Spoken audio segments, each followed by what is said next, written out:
Sebuah video yang memperlihatkan sejumlah warga yang tengah berkerumun untuk membantu memadamkan api.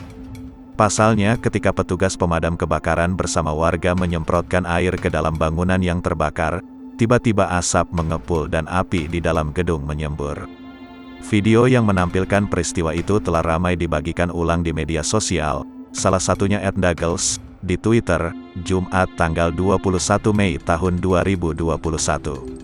Menanggapi kejadian di dalam video, Kepala Dinas Pencegahan dan Pemadam Kebakaran Kota Medan, Albon Sidauruk mengungkapkan kejadian kebakaran berada di Jalan Yos Sudarso, Kelurahan Martubung, Kecamatan Medan Labuhan, Kota Medan, tanggal 21 Mei tahun 2021 kemarin. Saat petugas sudah sampai, api sudah ada di dalam gedung. Posisinya petugas tidak tahu objek yang terbakar di dalam gedung, ujarnya seperti dikutip dari kompas.com, Sabtu, tanggal 22 Mei tahun 2021. Yang terbakar itu BBM, sehingga dengan disemprotkannya air akan menimbulkan ledakan karena sudah masuk oksigen, jelas Albon. Albon menjelaskan pihaknya tak mengetahui jika yang dipadamkan merupakan BBM.